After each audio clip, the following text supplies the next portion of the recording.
Hey guys, this is John here in Los Angeles with the Alpha Channel update for Sunday, September 22nd, 2024.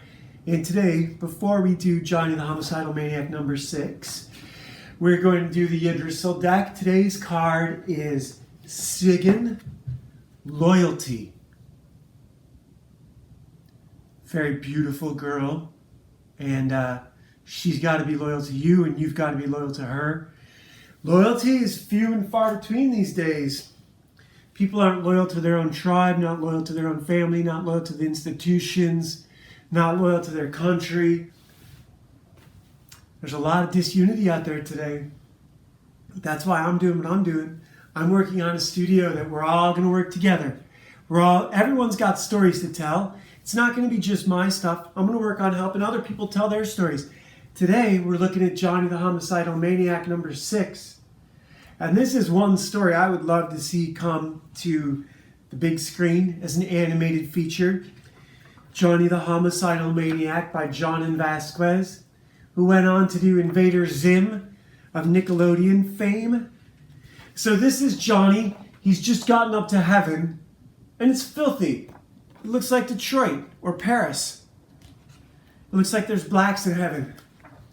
And he's having a conversation with the angel at the gate, who's like a filthy hippie, and explain that appearances aren't what's important. And Johnny doesn't really understand that. Johnny's really confused. Johnny has legitimate problems. Johnny's fucking insane. He wants and needs help. And this angel at the gate, typically St. Peter. Johnny likes his glasses, but other than that, the guy's kind of a dick. Here's his glasses down here at the bottom. And when he overlooks Johnny's behavior on Earth, he starts uncontrollably vomiting, which leaves Johnny alone for a few minutes to go wander off and find God and ask him some questions. And how do you think that's going to go?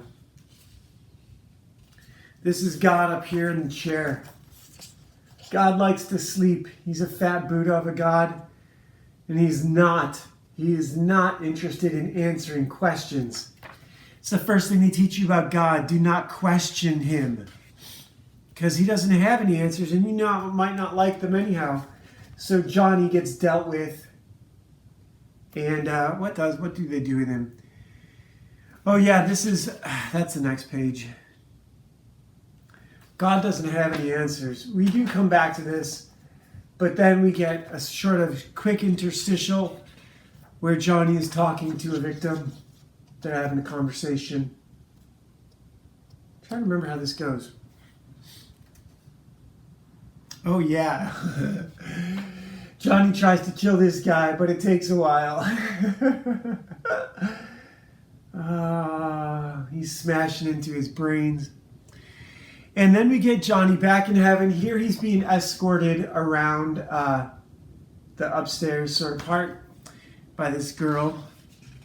He's being shown she's actually in hell. She has to work in heaven, sort of like in Beetlejuice, how the suicides are all the civil servants. This girl is also in hell, and in part of being in hell is having to serve in heaven.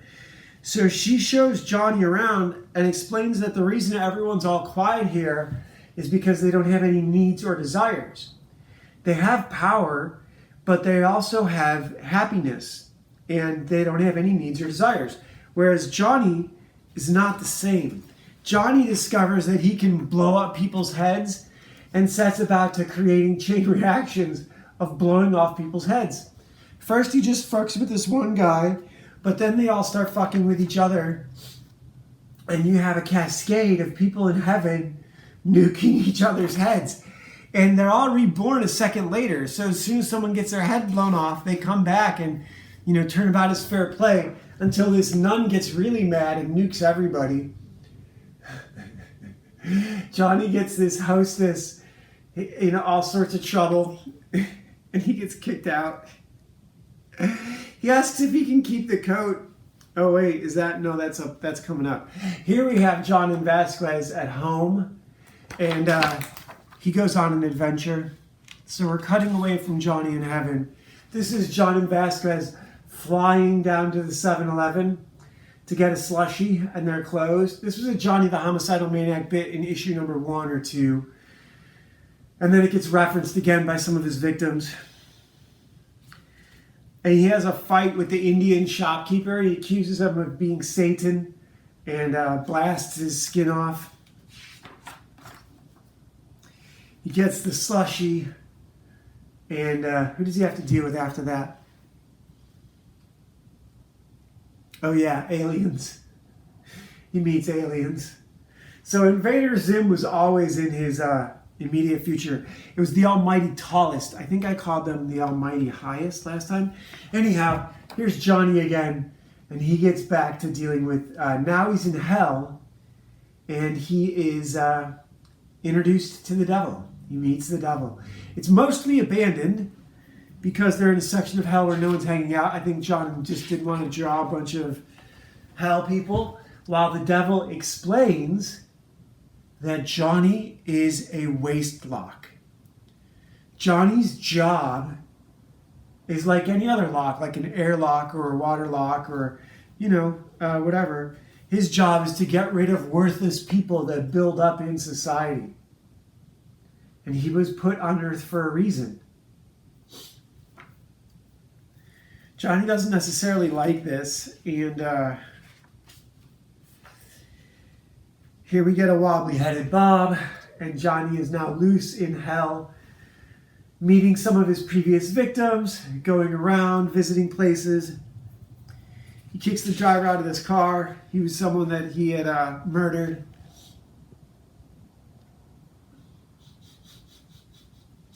This comic made me laugh so hard today.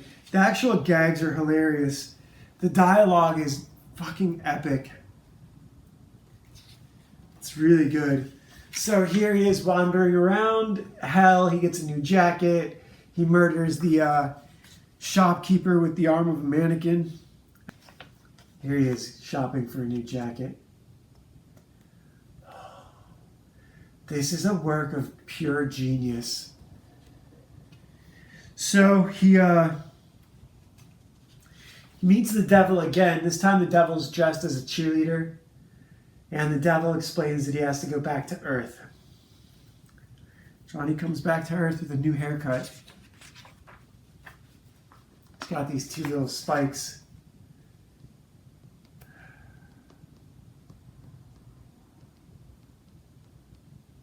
I can't do this comic justice. I really can't.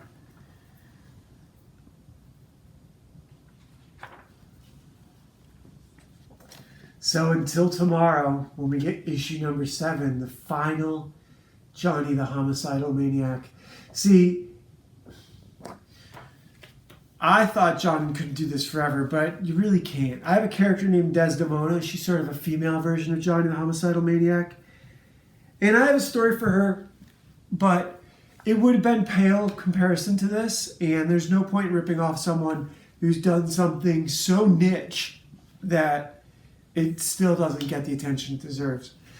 So, Johnny the Homicidal Maniac, you'll have to buy it to actually get the laughs. I laughed so hard today. My cheeks fucking hurt. I had to put the comic down twice. Legacy of a Mad Scientist, Legend of Ashley Fox. Ashley Fox and her little brother Jeffrey go on the run from corrupt government agents trying to steal her father's gift to her, a Micronics, a mental computer interface, basically an artificial intelligence amplifier. And then Ashley and her brother Jeffrey go to the Angel City Orphanage and Juvenile Detention Facility, District 13, where they have to unite the serial killers. Where they have to unite the juvenile gangs, the kid gangs, against the serial killer administration. Check it out. Free audiobooks here on YouTube. We also have a comic book here in the description. Ashley Fox as Valkyrie as a PDF. Check it out. It's black and white. And what can I talk about? I could talk about the Jews blowing up Israel, Iran, Hezbollah, Beirut. They're just launching nukes at everyone. They basically want to steal everybody's land. They want to steal America. They sold our military secrets to Russia like 2 weeks ago. The Jews are the biggest problem in the universe, and we need final solutions. They need to be fully reduced in the final solution. So, yes, I am not anti-Semitic. Anti-Semitic means to be not like desert people.